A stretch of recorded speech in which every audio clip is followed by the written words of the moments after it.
পৃথিবীতে এমন কিছু অদ্ভুত জায়গা আছে যেগুলি দেখার পর আপনি আপনার নিজের চোখে বিশ্বাস করতে পারবেন না, কিন্তু চমকে যাওয়ার মতো হচ্ছে এই সব কিছুই প্রাকৃতিক। এই ভিডিওতে আমি আপনাদের এরকমই কয়েকটি প্রাকৃতিক জায়গার ব্যাপারে জানাবো যেগুলো দেখে আপনার বিশ্বাসই হবে না। ভাসমান দ্বীপ, মণিপুর, ভারত। আপনি কি কখনো ভাসমান দ্বীপের ব্যাপারে শুনেছেন? লোকটাক ঝিলকে ভারতের একমাত্র ভাসমান দ্বীপ বলা হয়ে থাকে, কারণ এখানে ছোট ছোট দ্বীপ জলে ভেসে বেড়ায়।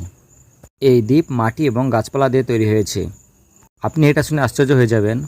এই ঝিলের মধ্যে একটি ভাসমান জঙ্গল রয়েছে, যেখানে বিভিন্ন ধরনের উদ্ভিদ এবং জীবজন্তু পাওয়া যায়। লোকটাক ঝিল কেবলমাত্র ভারতেই নয়, বরং গোটা বিশ্বে ব্যাপকভাবে প্রসিদ্ধ, কারণ এই ঝিলের মধ্যে রয়েছে বিশ্বের একমাত্র ভাসমান ন্যাশনাল পার্ক, যার নাম হচ্ছে কিবুল লাজমু।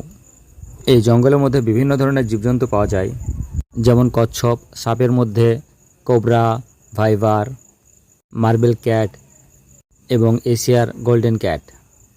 এখানে যারা ঘুরতে আসেন তারা অনেক সময় এখানে হিমালয়ের কালো ভল্লুক দেখে থাকেন। যদি আপনি প্রাকৃতিক সৌন্দর্য দেখতে চান, তাহলে অবশ্যই আপনি একবার মণিপুরের এই ভাসমান দ্বীপ দেখে আসুন। এই সন্তরণশীল দ্বীপগুলো দেখে আপনার মনে হবে আপনি যেন দ্বিতীয় কোনো দুনিয়াতে চলে এসেছেন। সি স্প্লিট ইন্টু টু, অর্থাৎ সাগরের দুভাগ হয়ে যাওয়া। কেরালার মল্লপুরমে যখন বন্যার পানি নেমে যায়, তখন ওখানে লোক এক আশ্চর্যজনক জিনিস দেখতে পায়। সমুদ্রের মাঝে বালির একটি ছোট্ট বীজ তৈরি হয়ে গেছিল, যা প্রায় 0.5 কিলোমিটার লম্বা ছিল। বন্যার ফলে সৃষ্টি হওয়া এই বীজ দেখে মনে হয়েছিল যে সমুদ্র দুটো ভাগে বিভক্ত হয়ে গেছে। বালির তৈরি এই বীজ লক্ষ লক্ষ লোকের আকর্ষণের কেন্দ্রবিন্দুতে পরিণত হয়। যদিও ওখানের সরকার সেখানে আসা লোকদেরকে সতর্ক করে দিয়েছেন যে বালির তৈরি এই বীজ যে কোনো সময় ফেসে যেতে পারে, তবু একটু সামান্য দর্শনের জন্য দূর দূরান্ত থেকে মানুষ এখানে চলে আসে। যদিও এই বীজ তৈরির আসল কারণ কারোর জানা নেই, কিন্তু কিছু লোক মনে করেন বন্যাতে যে বালি চলে এসেছিল আর সে বালি জমার ফলে এই বীজ সৃষ্টি হয়েছে। রং পরিবর্তনকারী নদী, কলম্বিয়া। এমনিতে আমাদের পৃথিবী অসামান্য সুন্দর সব জিনিস দিয়ে চারিদিকে ঘিরে রয়েছে, কিন্তু আপনার কি জানা আছে পৃথিবীতে এমন একটি নদী রয়েছে যেটা প্রতি বছর বিভিন্ন সিজনে বিভিন্ন ধরনের রং পরিবর্তন করে থাকে, আর এই নদীর নাম হলো ক্যানো ক্রিস্টেল, যেটা কলম্বিয়াতে প্রবাহিত হয়েছে। এই নদীর বৈশিষ্ট্য হচ্ছে প্রতিটি ঋতুতে এই নদী রং পরিবর্তন করে থাকে। একটি বিশেষ মাসে এর রঙও একটি বিশেষ ধরনের হয়ে থাকে, লাল, হলুদ, সবুজ এবং অন্য বিভিন্ন ধরনের। আর এই জন্য একে লিকুইড অর্থাৎ তরল রেনবো বা রামধনু বলা হয়ে থাকে। কিছু কিছু লোক এই নদী দেখে মনে করেন এই রং হয়তো কোনো মস থেকে আসছে, কিন্তু এটা সত্য নয়।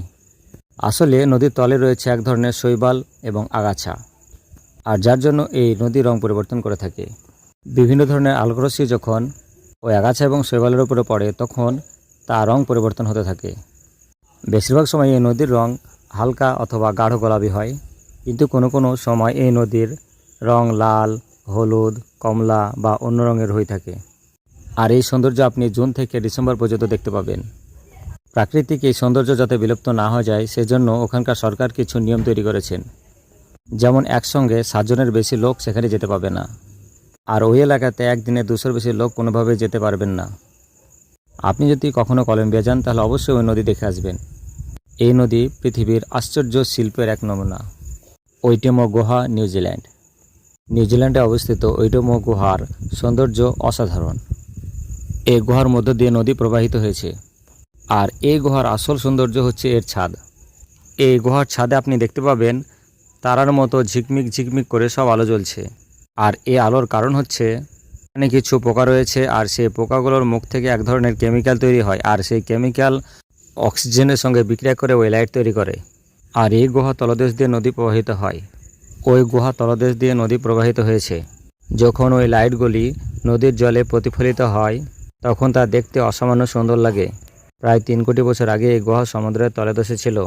আন্ধ্রা অবস্থিত এই লাইটগুলি দেখে এত সুন্দর লাগে যে আপনি দ্বিতীয় কোনো জগতে চলে এসেছেন মনে হবে। ভিডিও কেমন লেগেছে কমেন্টে জানাবেন। যদি ভালো লেগে থাকে তাহলে অবশ্যই চ্যানেলটি সাবস্ক্রাইব করুন এবং বন্ধুদের মাঝে ভিডিওটি শেয়ার করুন। দেখা হচ্ছে নতুন একটি ভিডিওতে, ততক্ষণের জন্য বাই।